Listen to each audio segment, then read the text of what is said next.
You know, there are actors, there are movie stars, and then there are forces of nature. Figures who go way beyond their roles to become something more, almost an archetype. Today, we're not just looking at the amazing career of an actor. We're going to deconstruct a philosophy of influence, a systematic principle built on the radical idea of doing less to achieve so much more. We're going to explore how one man turned stillness into an undeniable source of power, a presence so commanding it feels, well, gravitational. This is a masterclass on presence, and it's called the Freeman Principle. All right, so picture this. The year is 1989.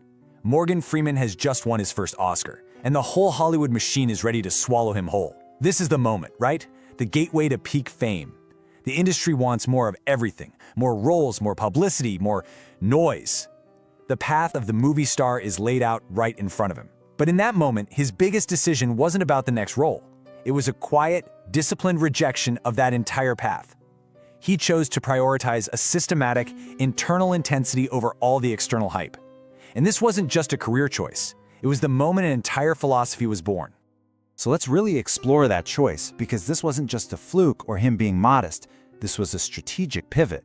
It was the origin point where the instant gratification of fame was weighed against building something much more valuable, something that would last. We're about to see how this one decision wasn't about rejecting success, but about building a kind of authority that fame, by itself, could never give him.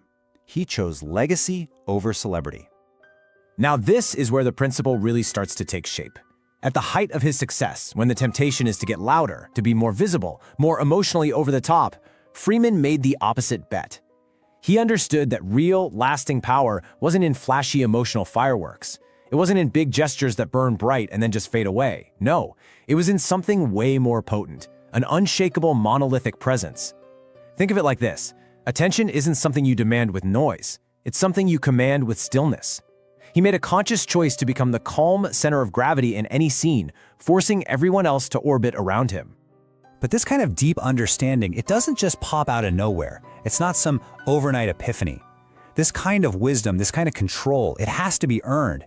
It was forged over decades of struggle, discipline, and quiet observation in places far, far away from the glamour of Hollywood.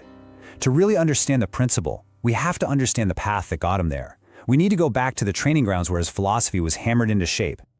This timeline really shows the slow, deliberate way his authority was built. It starts with the US Air Force. Now, this isn't just a biographical footnote. This is where he learned that communication can be a life or death matter. In the military, there's no room for fuzzy language. Every word has to be precise, methodical. It's a world that demands total clarity under pressure. Then we jump to his time on the electric company. Seems like a different universe, right? But teaching grammar to kids on TV, day in and day out, forced him to master the absolute fundamentals: vocal projection, crisp articulation, controlled movement. Then came the long years of professional obscurity, working in theater, taking small roles. This wasn't a period of failure, it was his laboratory. Away from the spotlight, he could experiment and refine his instrument, his voice, his posture, his presence. So by the time the big breakthrough finally came, it wasn't luck. It was the inevitable result of a discipline that had been cultivated for years. So, the crucial takeaway from his journey is this. The Freeman presence we all know is a mix of two seemingly opposite worlds: the rigid precision of the Air Force and the focused craft of the artist. He learned a lesson that escapes most people. True authority isn't complex, it's brutally simple. It's built on a disciplined foundation of subtraction. It's about methodically removing everything that's not essential: the nervous tics, the wasted words, the unnecessary movements, until only pure, concentrated power is left. It is the art of saying more by doing less. And this brings us right to the core of it all. All of that history, all that discipline, it didn't just create a great actor. It all came together into a systematic framework for influence that we can actually identify, deconstruct, and learn from. This is not just an acting style, something that just happened by accident. It is a complete philosophy of command. It is the Freeman Principle. So let's formally define it. The Freeman Principle is the systematic belief that simplicity and clarity are the highest forms of artistic sophistication. It's a total rejection of the common idea that being complex means you're a genius. And the goal? To achieve what this slide calls presence that commands without effort. That last phrase is everything. The effortlessness we see on screen is, of course, a carefully built illusion. It's the result of immense, hidden discipline. It's the great paradox of mastery. The more work you put in behind the scenes, the less work it looks like you're doing when it really counts. This powerful principle is built on 3 foundational pillars, and each one reinforces the others. We have the stillness, which is the source of his unflappable authority. We have the voice, the finely tuned instrument of his vocal precision, and we have the integrity, the commitment to authenticity that makes his presence so believable. Let's break down each one, because this is the very blueprint of his power. First up, the Unflappable Authority Mandate. This is about the strategic weaponization of stillness. I mean, watch most people when they speak. They fidget. They use their hands too much. They shift their weight. It's all nervous energy, and it subconsciously leaks power and credibility. Freeman does the exact opposite. He anchors himself. By staying physically still, he forces you to focus entirely on what he says and how he says it. This creates a powerful psychological effect. In a world of constant noise, stillness is an anomaly. It signals confidence, control. And because of that, every small gesture, a simple nod, a slow glance, becomes incredibly impactful. The second pillar is the vocal precision protocol. This is an uncompromising demand for excellence in the spoken word. It's not just about having a deep voice. Tons of people have that. It's about how that instrument is calibrated and used with surgical precision. It requires absolute clarity, making sure every single syllable is understood. It requires a measured, deliberate pace. He never ever rushes. This gives his words time to land and to really sink in. And finally, he uses that famous deep resonance not to shout, but to draw you in. His voice doesn't push out at you, it creates a space of intimacy and trust that pulls you closer. And the third pillar, the one that really holds the other two together, is the Anti-Typecasting Rejection. This is about integrity and preserving his authority. Think about it. If an actor only plays one type of role, say a wise old mentor, their authority gets stuck in that box. To maintain a sense of universal authority, Freeman systematically sought out roles that challenge stereotypes. By playing God, a president, a convict, and a chauffeur with the same conviction, he made sure his persona could never be easily pigeonholed. This ensures that when you see Morgan Freeman, you aren't just seeing a character. You are seeing an archetype of wisdom whose authority feels genuine because it isn't tied to any one specific thing. So we have the philosophy, the 3 pillars of stillness, voice, and integrity. But a philosophy is just a bunch of ideas without action. A principle is useless without practice. So let's shift from the what to the how. How is the seemingly effortless presence built and maintained day after day? The answer isn't some secret gift.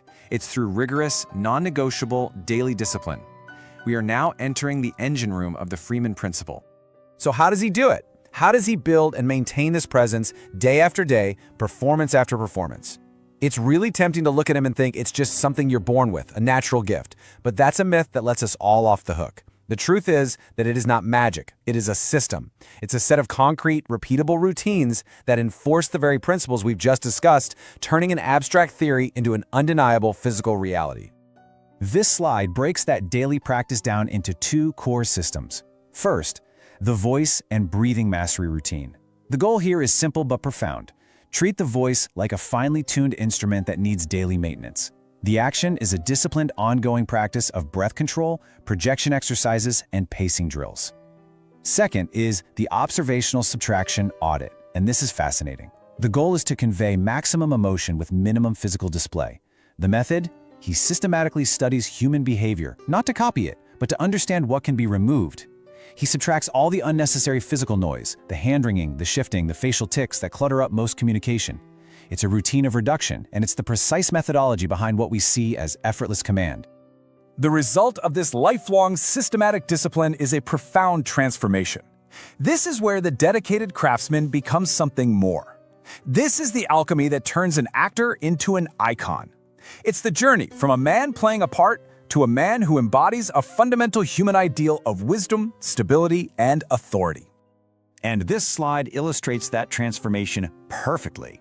On one side, you have the actor, a dedicated craftsman, spending decades in professional obscurity, just honing his skills quietly while no one was watching. On the other side, you have the archetype, a global cultural icon whose voice has become synonymous with wisdom and universal trust. He didn't just become a successful actor, he became the definitive voice of authority for an entire generation. And that was all powered by the principles we've been talking about. So, the ultimate point of his legacy is this: He established vocal precision and unflappable presence as the new gold standard for gravitas. Before him, on-screen power was often about volume or aggression or intense physical action. He proved, without a doubt, that you don't need to be the loudest person in the room to be the most powerful.